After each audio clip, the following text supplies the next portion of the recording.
அப்படி என்ன பண்ணுறாங்க, எல்லார்கிட்டயுமே வந்து சொல்கிறாங்க, இந்த மாதிரி சுமங்கலி பூஜை இன்னைக்கு இன்னைக்கு இந்த பூஜையை வந்து செஞ்சால் இந்த விரதத்தை கடைப்பிடிச்சா கண்டிப்பாக வந்து அவங்க வீட்டுக்கார் வந்து ரொம்ப தீர்க்காயுசோட நல்லபடி வாழ்வார். அதனால் வந்து இந்த வந்து விரதத்தை நீங்கள் எல்லாருமே கடைப்பிடிக்கணும் அப்படின்னு சொல்லிட்டு சொல்கிறாங்க. அதன்படி வந்து அணு வந்து சரி அப்படின்னு சொல்லிட்டு இந்த விரதத்தை நான் கடைப்பிடிக்கிறேன் அப்படின்னு சொல்லிட்டு எல்லாமே வந்து சம்பிரதாயம் எல்லாமே பண்ணுறாங்க. அதே மாதிரி அபியும் பண்ண சொல்கிறாங்க. அபியும் வந்து என்ன பண்ணுறாங்க, குங்குமத்தை வச்சு விடுங்கன்னு சொல்லிட்டு தாலியில் வந்து நீட்டுறாங்க. வந்து நம்ம ராகவ் வந்து குங்குமத்தை வச்சு விடுறாரு. அடுத்து வந்து எல்லாருமே வந்து ஆசீர்வாதம் வாங்குறாங்க. பாட்டி நானும் வைக்கட்டுமா அப்படின்னு சொல்லிட்டு அஞ்சலி கேட்குறாங்க. இல்லைம்மா நீ இப்போ வைக்கக்கூடாது, குழந்தையோடு இருக்க இல்லையா, அடுத்த வருஷம் வேணா நீ வைமா அப்படி சொல்கிறாங்க. சரிங்க பாட்டின்றாங்க. அடுத்து வந்து இதை பார்த்துட்டு வந்து எல்லாருமே வந்து யோசிக்கிறாங்க, அபி வந்து இந்த நிலைமையில எப்படி வைப்பா அப்படின்னு சொல்லிட்டு. அடுத்து வந்து அபி வந்து அப்படியே வந்து யோசனை பண்ணிகிட்டே உட்காந்துருக்காங்க. அப்போ ராகவ் வராரு. ராகவ் வந்து பழம் எடுத்து வந்து கொடுக்குறாரு. இதை சாப்பிட்ரு, ஏன்னா நீ விரதம் இருக்க வேண்டிய அவசியம் இல்லை, உனக்கு தான் யாரை பற்றி எந்த கவலையும் கிடையாது. நான் எப்படி போனான்னா, அந்த வீடு எப்படி போனான்னா, யார் எப்படி போனான்னா, உனக்கு உன்னை பற்றி மட்டும்தானே கவலை, உன்னோட தீர்மானத்தில் நீ கரெக்டாக இருக்கணும், அடுத்தவங்க பற்றி என்ன கவலை இருக்குது உனக்கு அப்படின்னு சொல்லிட்டு கேட்குறாரு. அதுக்கு வந்து அபி வந்து அமைதியாக இருக்காங்க.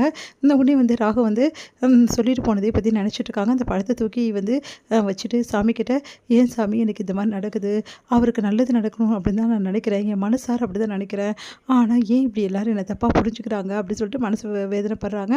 அடுத்து வந்து இங்கே வந்து என்ன பண்ணுறாங்க, எல்லாருமே வந்து பூஜை முடிச்சுட்டு அதுக்கப்புறமா விளக்கேற்றி வைக்கிறாங்க. அப்போ அபி வந்து சாமி கும்பிட்றாங்க. அபி நீ வந்து விரதம் இருந்தியாமான்னு கேட்கணும். நான் இருந்தேன் பாட்டி அப்படின்றாங்க. அதை கேட்டுட்டு வந்து எல்லாருமே வந்து அப்படியே சரிம்மா ரொம்ப நல்லது அப்படின்றாங்க. ஆச்சரியப்பட்டு போகிறாரு ராகவ். நான் தான் உன்னை இருக்க வேணாம்னு சொன்னேன்ல அப்படின்னோடனே பார்த்து முறைக்கிறாங்க. அடுத்து வந்து எல்லாமே வந்து பண்ணிவிட்டு சம்பிரதாயம் எல்லாமே பண்ணிவிட்டு அடுத்து எல்லாரோட அவங்க வீட்டுக்கார காலில் விழுந்து வணங்குங்க அப்படின்னு சொன்னோன்னே அபி வந்து ராகவ் காலில் வந்து வணங்குறாங்க. அப்போ ராகவ் வந்து அப்படியே என்ன பண்ணுன்னு தெரியாமல் யோசிக்கிறாரு. அப்படியே அபியை பார்த்து நெகிழ்ச்சி அடைகிறாரு ராகவ். குங்குமத்தை வச்சு விட்டு ராகவ் அப்படின்னு சொன்னோன்னே அபியோட நெற்றியில் குங்குமத்தை வச்சு விட்றாங்க. இதெல்லாம் பார்க்க வந்து முரளி செம காண்டாக அவர் பார்த்து டென்ஷனாக வராரு. இங்கே வந்து ராகவ் வச்சு விடுற மாதிரி ஆகாஷம் வந்து அணுக்கு வந்து வச்சு விடுறாங்க. 2 பேருமே வந்து கால ஆசீர்வாதம் வாங்குறாங்க. எல்லா ஃபார்மாலிட்டிஸும் முடிக்கிறாங்க. இதையெல்லாம் பார்த்துட்டு இருக்க வந்து மது வந்து அப்படியே பார்த்துக்கிட்டே இருக்காங்க. பாத்தியா மது, நீ சொன்னியே வந்து அபிக்கு அந்த எண்ணமே இல்லை, வந்து அபி வந்து எங்களை சேர்த்து வைக்கணும்னு நினைக்கிறான்னு சொல்லிட்டு, இப்போ பார்த்தியா இந்த சம்பிரதாயத்தை சாங்கியத்தில் எதுக்காக அவள் பண்ணணும், இந்த விரதம் எதுக்காக அவள் இருக்கணும், பார்த்தல அவள் ஓக்கிட்டு தான் சீனை போடுறா, ஆனால் அவள் மனசில் ஒரு வேளை வந்து ராகவ் வந்து விடக்கூடாதுன்னு நினச்சி இப்படிலாம் பண்ணுறாளா என்னன்னு தெரியல, பணத்துக்காக தான் எல்லாம் சீனை போட்டுட்ருக்கா அப்படின்னு நம்மலாம் சொல்லி விடுறாங்க. அதெல்லாம் கேட்டு மது யோசிக்கிறாங்க. மது வந்து அபிக்கிட்ட வந்து பேசுகிறாங்க. அபி உங்ககிட்ட கொஞ்சம் பேசணும் அப்படின்னோடனே என்ன மது அப்படின்றாங்க. வந்து அபி சரி நீங்கள் தான் வந்து ராகவ் விட்டு பிரிய போகிறேன்னு உறுதியாக இருக்கீங்க, என்னை கல்யாணம் பண்ணி வைக்கணுன்றது உறுதியாக இருக்கீங்க, அப்புறம் எதுக்காக இந்த விரதத்தை இருந்தீங்க, நான் தெரிஞ்சுக்கலாமா அப்படின்னு சொல்லிட்டு கேட்டோன்னே என்ன சொல்கிறதுனே தெரில அபிக்கு.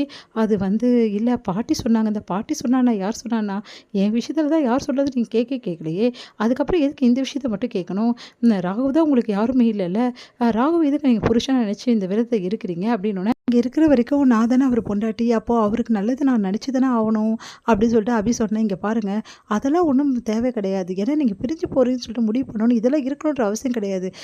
நீங்கள் உண்மையை சொல்லுங்கள் அபி, உண்மையிலேயே வந்து ராகவை நீங்கள் பிரியணும்னு நினைக்கிறீங்களா, இல்லை எனக்காக இப்படிலாம் பண்ணிகிட்ருக்கீங்களா, உண்மையை சொல்லுங்கள் அப்படின்னோடனே, இங்கே பாருங்கள் யார் என்ன சொன்னாலும் சரி நான் பிரியணும்னு தான் நினைக்கிறேன், உங்களை சேர்த்து வைக்கணும்னு நினைக்கிறேன், எதுக்காக இப்படிலாம் என்னை பற்றி பேசுகிறீங்க அப்படி சொல்லிட்டு போகிறாங்க அபி.